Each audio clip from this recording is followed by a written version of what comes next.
नाग अश्विन की कल्कि एपिकनेस की सारी हदें तोड़ देती है। कोई फिल्म कितना एपिक हो सकता है इसका अंदाजा इस फिल्म से पहले मुझे नहीं था। और यहाँ बात मैं इसके वीएफएक्स और सीजीआई की नहीं कर रहा, हालांकि वो भी अपने चरम पर था। चाहे वो अश्वत्थामा को डीएजिंग करना हो या महाभारत का युद्ध दिखाना हो, सब कुछ इतना भव्य और बड़ा था कि थिएटर का स्क्रीन भी छोटा नजर आ रहा था। लेकिन फिर भी ये फिल्म का सेकेंडरी प्लस पॉइंट है, क्योंकि जिस तरीके का प्लॉट और जो पोटेंशियल ये मूवी कैरी कर रही है वो इसका प्राइमरी पार्ट बन जाता है। इतनी गहराई के साथ और जिस तरीके से फ्यूचरिस्टिक साइंस को हमारे हिंदुत्व के इतिहास के साथ जोड़ा गया है, जिसे मैं शब्दों में बयान नहीं कर सकता, और ऐसा इससे पहले मैंने किसी दूसरी मूवी में नहीं देखा।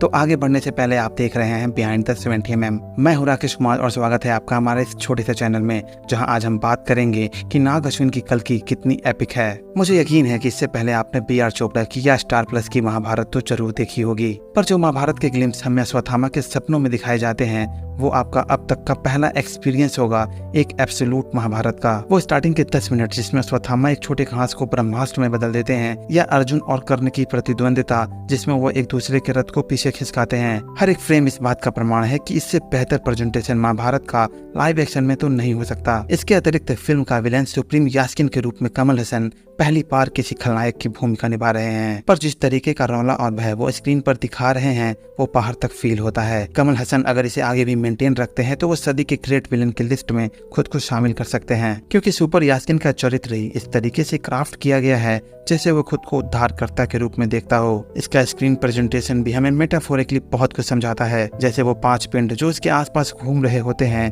जो बाद में उसका हाथ बन जाता है, वो 5 ही क्यों हैं, 6 या 7 क्यों नहीं? तो ऐसा इसलिए क्योंकि ये हवा, आग, पानी, धरती, आकाश के 5 तत्वों को दर्शाते हैं जिस पर उसका पूर्ण कंट्रोल होता है। दूसरे अर्थों में वो पिंड इंसान के 5 इंद्रियों को भी दर्शाते हैं। जिस तरीके से वो पानी के ऊपर ध्यान लगाकर बैठा होता है, कहीं न कहीं ये भगवान श्री हरि विष्णु के प्रतिरूप या अल्टर ईगो जैसा प्रतीत होता है। सुमति का भगवान कल्कि को कोख में लेकर आग से निकलने वाले सीन की बात करूँ तो यहाँ भी बहुत ज्यादा मेटाफोर यूज किया गया है। जब वो जेल रूपी कॉम्प्लेक्स से निकल रही होती है तो अचानक वायुदेव का आग से उसे बचाना भगवान श्री कृष्ण के जन्म की याद दिलाता है कि कैसे वासुदेव ने जेल से ही श्री कृष्ण को बाहर निकाला था, तब प्रकृति भी खुद ब खुद उनका साथ दे रही थी। सुमति का जेल रूपी कॉम्प्लेक्स में रहना और उसके बच्चे के बारे में किसी को ना पता चलना, यहाँ तक कि कॉम्प्लेक्स के हाईटेक कंप्यूटर को भी उसके पॉजिटिविटी का पता नहीं चल पाया। इसे नाग अश्विन ने ऐसे दिखाया जैसे ये कोई दैवीय घटना हो सकता है मैं यहाँ कुछ ज्यादा ही संभावनाएं दिखा रहा हूँ, पर एक बार सोचो क्या होगा अगर इसे ऐसे ही बनाया गया हो। खैर, महाभारत से अलग अब बात इस फिल्म की कहानी की करे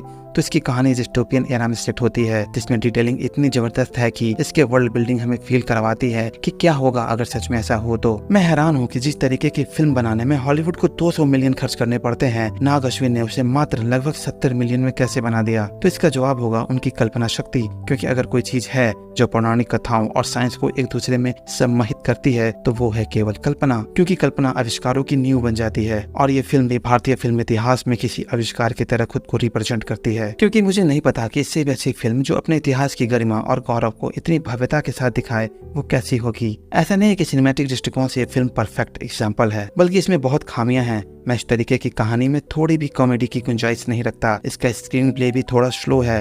एक्टिंग वाइज प्रभास थोड़ा और बेहतर हो सकते थे अगर लास्ट के क्लाइमेक्स को छोड़ दे जिसमें वो सचमुच गूज़बम्प ला देते हैं, तो बाकी जगह वो अपने 100% नहीं दे पा रहे हैं। और शायद ऐसा इसलिए कि अमिताभ बच्चन और कमल हसन का ऑरा ही इतना पावरफुल है कि किसी और को निखरने नहीं देता। इस फिल्म की कहानी कहीं से भी शुरू की जा सकती थी, पर महाभारत काल से ही शुरू करना डायरेक्टर की बेहतरीन इंट्रोडक्शन स्किल को दिखाता है, जो फिल्म के लेवल को और हाई सेट कर देता है। इससे पहले मैंने इन्फिनिटी वॉर के टाइम कुछ ऐसा फील किया था। वीएफएक्स और सीजीआई पर मैं जितना भी बात करूँ वो कम है, क्योंकि ये पहली बार था जब मैं किसी भारतीय सिनेमा से पूरी तरह संतुष्ट हूँ। इस फिल्म के बारे में बात करने के लिए बहुत कुछ है, पर एक वीडियो में ये संभव नहीं है, और ये कोई रिव्यू वीडियो भी नहीं था। तो ये था मेरी तरफ से एक छोटा सा एनालिसिस कल्कि 2898 AD को लेकर। आपको कैसा लगा अपने विचार कमेंट में जरूर बताइए, और अगर आपको ये थोड़ा भी पसंद आया हो तो please hit the like button, और लगे हाथ चैनल को सब्सक्राइब तो कर ही दीजिएगा। मिलेंगे आपसे किसी और अगले ऐसे ही वीडियो में ऐसे ही टॉपिक पर।